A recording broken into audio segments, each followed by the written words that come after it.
Akhirnya Allah Subhanahu wa Ta'ala menemukan kalaban penguasa salawat atas Nabi dan cuma doa aja dan saja malam kesukaan itu kehajar para jemput dunia akhirat dan selamat dunia akhirat dan ibari syafaat kepada Rasulullah Muhammad sallallahu alaihi wasallam.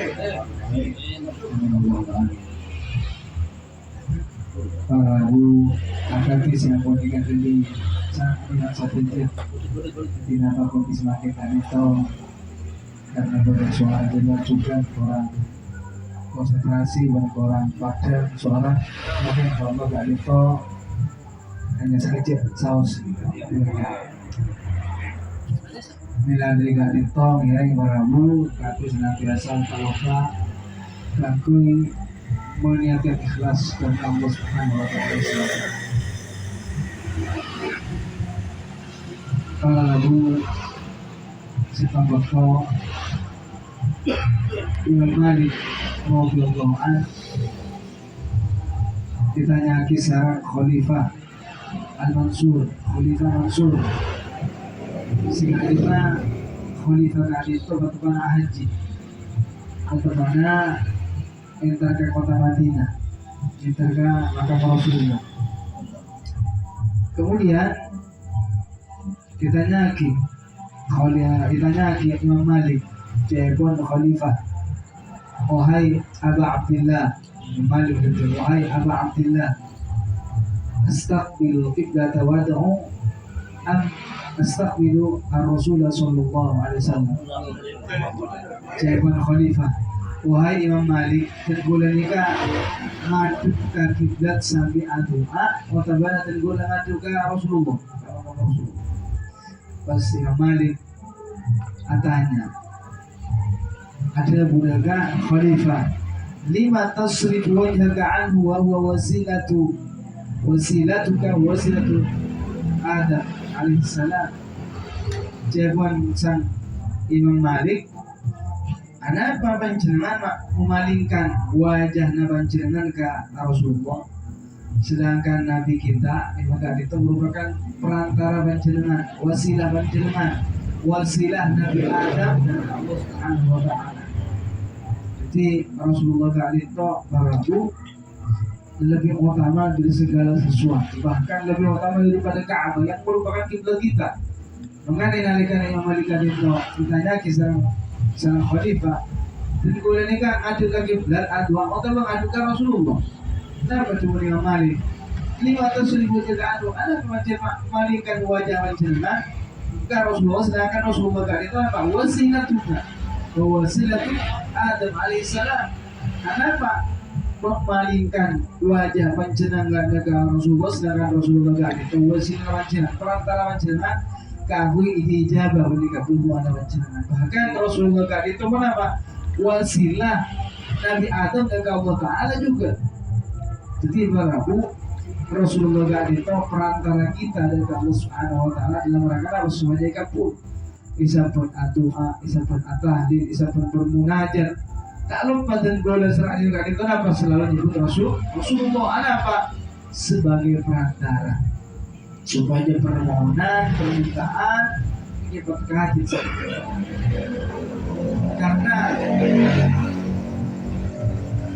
karena logikanya saus kali itu terkadang urusan benih masalah doa, urusan supaya dipenuhi permintaan orang itu nyala itu ini kadang perantara dia waktu anak begalana biasanya rata-rata kenapa di pangada di perantara tahu di lagi perantara, maka bertentangan sama ajudan ketika menggunakan perantara mereka tidak meyakini bahwa perantara kali itu senyipta aki napa terus.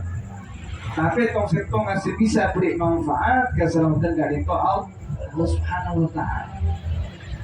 Berbeda dengan kelompok sebelah, Nabi menjadikan Rasulullah disebut sebagai tawassulan hingga dikatakan beribadah hubungan kepada Rasulullah. Jika kenapa faktornya? Karena tak paham makna ibadah. Makna ibadah kak itu kenapa artinya ibadah? Cebuna ulama pakar bahasa Arab jika ditolak itu suki bila ada ibadah kak itu aqsa ghayatil khusyu'i wal khudu', puncak kepatuhan, puncak penahan diri. Puncak penahan diri kan itu hanya pada kita ke Allah Subhanahu wa taala menjelang waktu abajam. Waktu salat. Jika meletakkan anggota si paling atas diri sabega tempat sujud. Ini kenapa? Lahirnya merendahkan diri dengan puncak penahan diri. Enggak itu hanya dari Allah Subhanahu wa taala. Gimana dia hanya sekedar minta tolong dari Rasulullah. Ya Rasulullah. Kenapa akhirnya ya Rasulullah?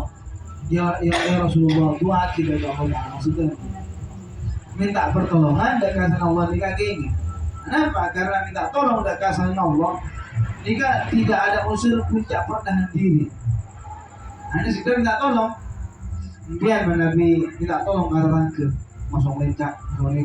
Jadi sekedar minta tolong, tidak ada unsur memuncakkan penahan diri dan kalau oleh minta tolong.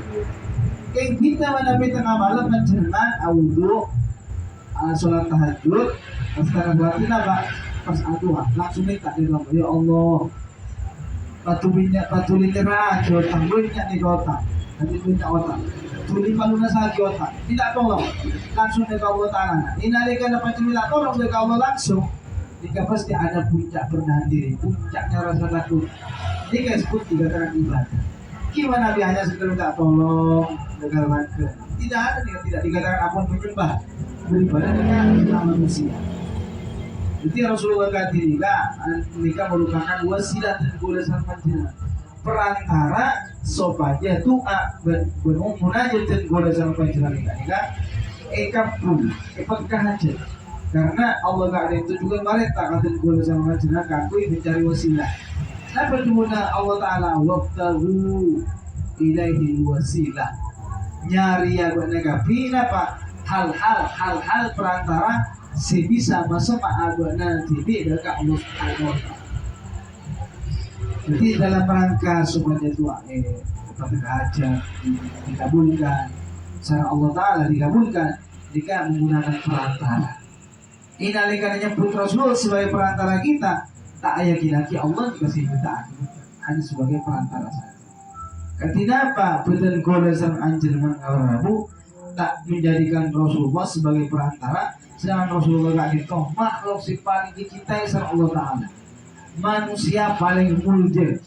Kalau ajaran Rasulullah, kalau Rasulullah betul golesan anjir ini kan narte berpaham keinginan bertabaru mencari keberkahan kalau peninggalan Nabi, peninggalan para aulia, peninggalan para solehin. Jika ingin bertabaruk, ini ketabaruk, kenapa dan tabaruk? Mencari kebaikan dengan peninggalan Nabi, dengan asar-asar anbiya.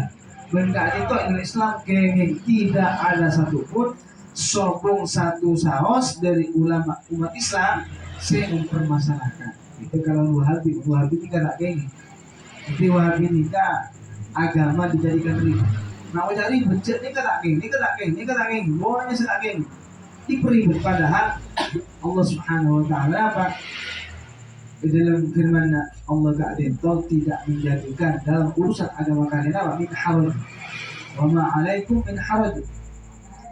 Jadi Allah Subhanahu wa taala tidak memberikan ajaran sesulit. Buktinya apa? Buktinya Nabi orang tak bisa baca di masjid. Tidak ada itu kesulitan. Nabi orang tak bisa wudhu karena faktor lokal atau karena yang tak mampu air. Tidak wajib.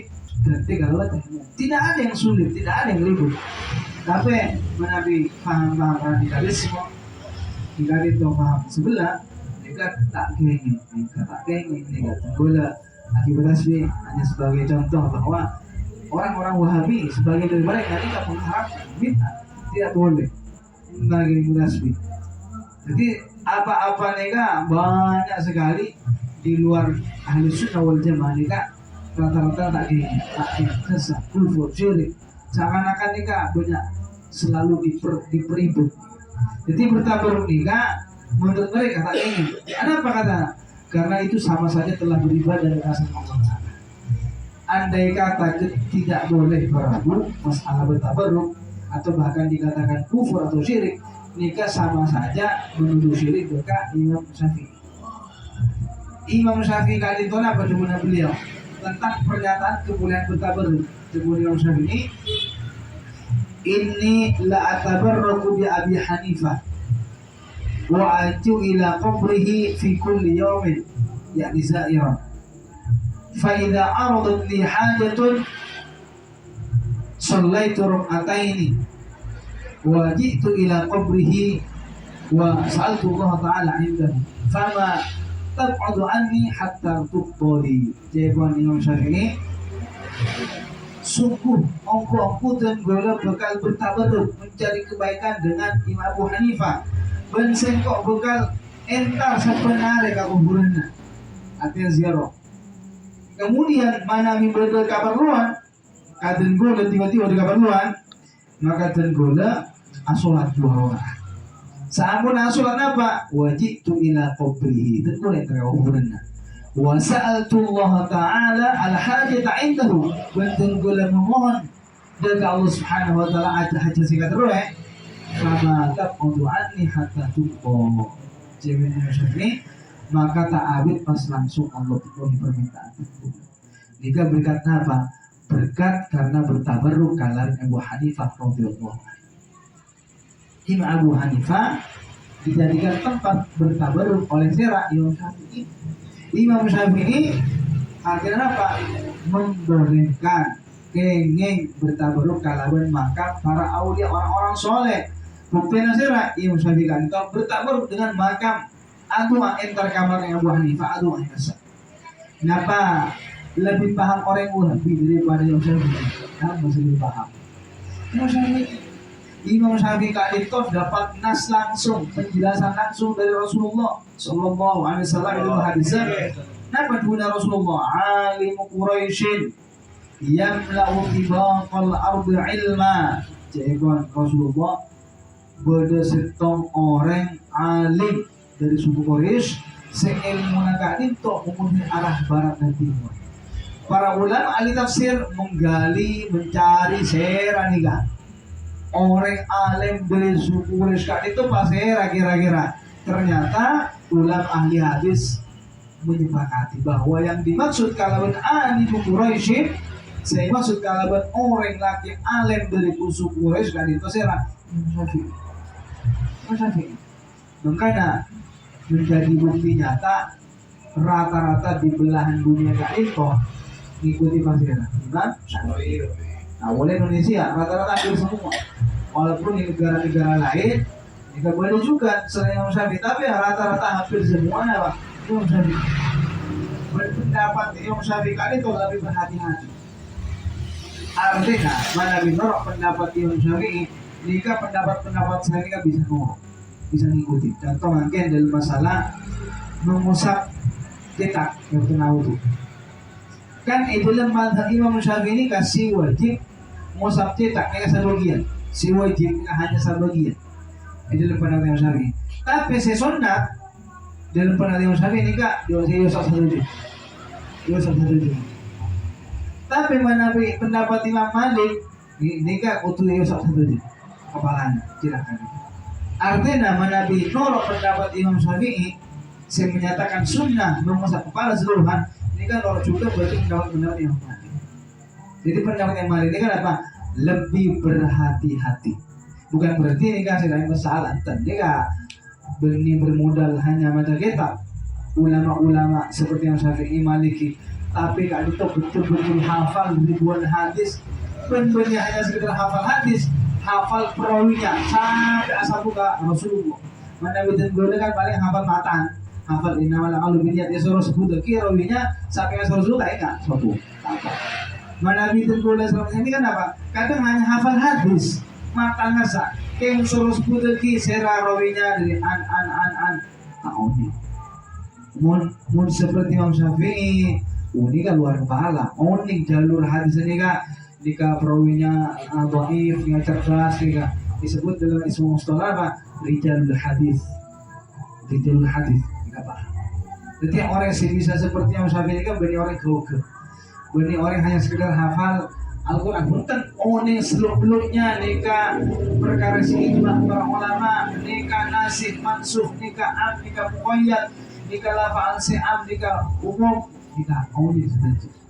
Jadi tenggul dasar membaca nikah hanyalah petugasnya pokok. Benima bodoh, rok bunte. Jadi lebih selamat mengikuti napa si ampun menjadi warisan dari ahlu sunnah wal jamaah para ulama kita daripada mengada-ada. Jadi hakikatnya orang-orang Wahabi nikah, mereka bahasanya ingin melawan bid'ah, tapi senyatanya apa? Mereka ahli bid'ah, bawa perkara ajar. Tak pernah Rasulullah mengatakan jangan bermaulid, tak pernah mengatakan. Tapi orang Wahabi apa? Orang seolah-olah mengatakan jangan. Jadi alhamdulillah badan Kodasal Panjenengan selalu badan pengetahuan organisasi terbesar dari itu Nahdlatul Ulama, si pahamnya dari itu Asy'ariyah Maturidiyah atau dikenal ahli sunnah wal jamaah. Malah kesedaja iba istiqomah itu terpakai dalam keyakinan itu, keyakinan benar, malah bukan ibadah istiqomah lagi dari kajian keagamaan itu, malah oleh yang mengfirman aku Allah Subhanahu wa taala. Apa saya itu Rabu kurang dengan sabora Allahul muwaffiq ila aqwamit thoriq. Adana Allahu yakum ajma'in. Wassalamualaikum warahmatullahi wabarakatuh. Waalaikumsalam warahmatullahi wabarakatuh.